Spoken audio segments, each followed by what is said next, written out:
बजरंगबली विवाद गर्मा गया है। बजरंग दल और विश्व हिंदू परिषद पूरे देश में हनुमान चालीसा का पाठ कर रहे हैं। केंद्रीय मंत्री शोभा करंजले ने भी हनुमान चालीसा का पाठ किया।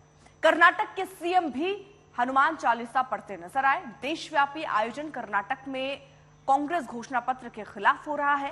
घोषणा पत्र में कांग्रेस ने जरूरत पड़ने पर पीएफआई के साथ बजरंग दल को बैन करने की बात कही थी।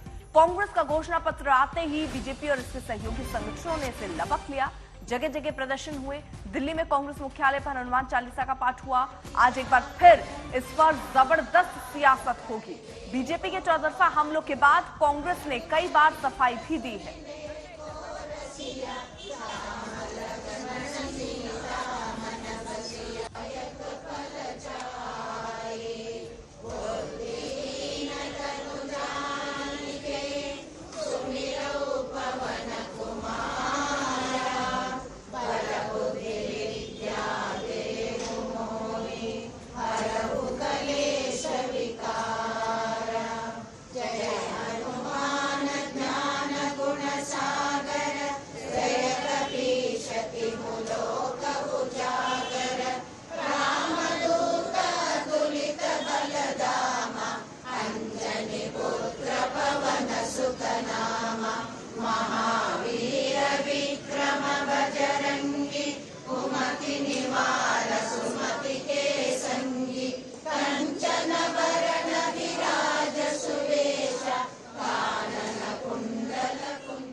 हिमांशु हमारे साथ हमारे सहयोगी इस वक्त जुड़ चुके हैं। हिमांशु, बजरंग बली का मुद्दा अब कर्नाटक चुनाव में गूंजता हुआ नजर आ रहा है और जगह जगह हनुमान चालीसा का पाठ हो रहा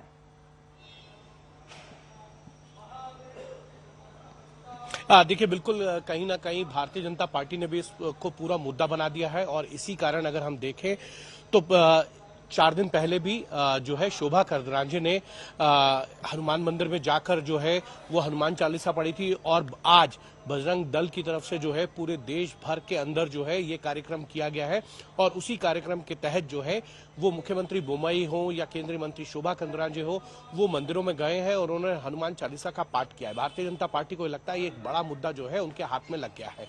कांग्रेस ने अपने मैनिफेस्टो के को जारी करते हुए कहा था कि पीएफआई की तरह ही जो है बजरंग दल भी जो है वो एक राष्ट्र विरोधी जो है वो संगठन है और इस संगठन को बैन किया जाना चाहिए। भारतीय जनता पार्टी ने बजरंग दल के मुद्दे को बजरंग बली से जोड़ दिया।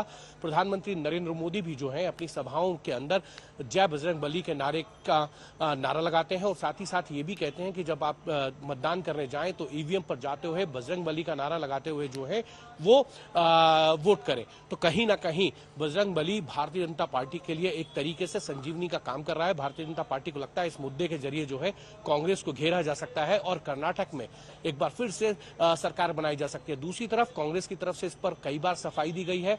डीके शिव कुमार ने कहा है कि हम हनुमान के मंदिर बनवाएंगे और साथ ही साथ हनुमान की जो मूर्ति है उसको भी बनवाया जाएगा। और दूसरी तरफ मल्लिकार्जुन खड़गे ये नारा लगाते हैं जय बजरंग बली, तोड़ दे भ्रष्टाचारियों की नली।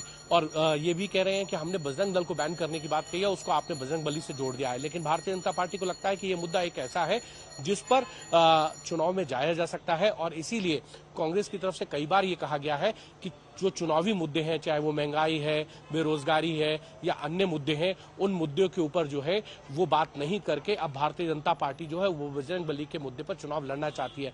फिलहाल जब भी नतीजे आएंगे, कल तो मतदान होना है और 13 तारीख को जब नतीजे आएंगे तब साफ हो जाएगा क्या बजरंग बली भारतीय जनता पार्टी को एक बार फिर से सत्ता में लाते हैं या फिर कांग्रेस सत्ता में आती है या त्रिशंकु विधानसभा के नतीजे आएंगे और गठबंधन की सरकार आपको देखने को मिल सकती है। हिमांशु, क्या ईसी की टीम भी इस पर नजर बनाए हुए आई है? वहां पर ऐसी खबरें हैं क्या?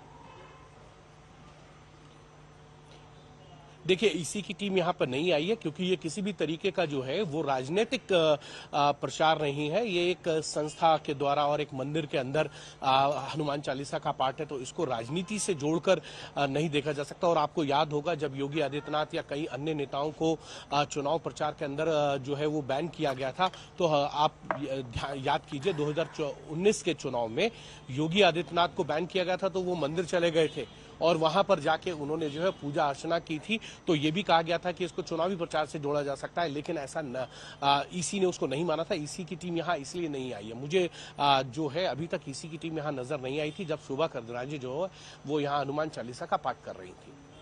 हिमांशु, अगर मुमकिन हो तो कुछ तस्वीरें अगर दिखा पाए किस तरीके से वहां पर हनुमान चालीसा का पाठ किया जा रहा है, और कोई अगर नेता हो, अगर उनसे बात हो पाए, मुमकिन हो तो कीजिएगा। देखिए अर्पिता, अभी तो यहाँ पे जो है वो कार्यक्रम समाप्त हो गया है, लेकिन जो आम लोग हैं, क्योंकि आज मंगलवार का दिन है और ऐसे में आप देख सकते हैं कि लोग यहाँ हनुमान की पूजा कर रहे हैं, भगवान हनुमान की, और यहाँ पर पूजा अर्चना कर रहे हैं। कुछ लोग बैठकर जो है यहाँ हनुमान चालीसा का पाठ भी कर रहे हैं।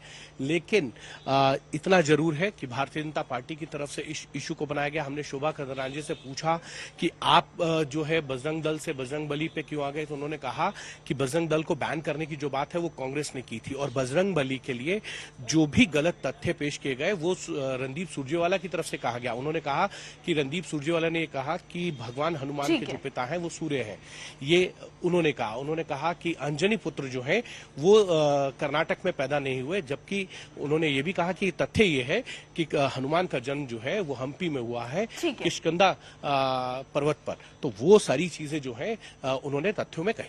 ठीक है हिमांशु, आप रहिए जरा साथ। आपने ही केंद्रीय मंत्री शोभा करंदलाजे से बात भी की, क्या कहा उन्होंने, आपको सुनवाते हैं। हमारे साथ बातचीत करने के लिए केंद्रीय मंत्री शोभा करंदलाजे। शोभा जी, एक बार फिर से आज आप जो है वो हनुमान चालीसा का पाठ कर रही हैं। पिछली बार भी आपने किया था। ये पूरा कार्यक्रम जो है विश्व हिंदू परिषद और बजरंग दल के अंदर चलाया जा रहा है, और ना सिर्फ आप कर्नाटक में ये हनुमान चालीसा हो रही है, अब तो पूरे देश में बजरंग दल ये कर रहे हैं। हम आज पूरा स्टेट में, हमारा कर्नाटक में हर मंदिर में, हर गांव में, हर बूथ में हनुमान चालीस पढ़ रहे हैं, क्योंकि कांग्रेस ने हिंदुओं को अपमान किया, आंजनेय को अपमान किया। आंजनेय फायदा हुआ था हमारा किष्किंधा में, हम्पी में, एंड सुरजेवाला बताया आंजनेय किधर फायदा हुआ। सिद्धरामैया ने पूछा आंजनेय का डेट ऑफ बर्थ कौन सा है। ऐसा अपमान करने का काम अभी कांग्रेस कर रहे हैं, इसीलिए इसका खिलाफ हम लड़ रहे हैं। आज पूरे स्टेट में हमारा हिंदू लोग आज हनुमान चालीस पढ़े हैं, एंड हमारा हिंदुत्व का रक्षा के लिए, हमारा मंदिर मठ के रक्षा के लिए हम आंजनेय का प्रार्थना किया है। आप आंजनेय की प्रार्थना कर रहे हैं। कांग्रेस ये कह रही है कि जो चुनावी मुद्दा नहीं था उसको चुनावी मुद्दा बना रहे हैं। उन्होंने बजरंग दल की बात की थी, आपने बजरंग बली से जोड़ दिया। नो, बजरंग बली का बात भी कांग्रेस ने किया। सुरजेवाले ने बयान दिया आंजनेय का बाप सूर्य भगवान है। कौन? मैं नहीं बताई, सुरजेवाले ने बताया। सुरजेवाले ने बताया आंजनेय का माँ आंजनेय है, एंड आंजनेय कर्नाटक में पैदा नहीं हुआ। ये कांग्रेस उठाई, हम नहीं उठाया है, इसलिए इसका विरुद्ध हम लड़ रही है। एक सवाल ये है, कांग्रेस ये कह रही है कि जो असली मुद्दे हैं उससे आप ध्यान भटकाकर बजरंग बली को मुद्दा बनाना चाहते हैं ना। हमारा पहला मुद्दा है राज्य का विकास।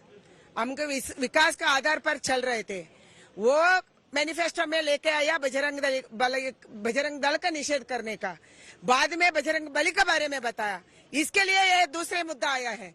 हमारे पहले मुद्दा है कर्नाटक का विकास एंड देश का विकास।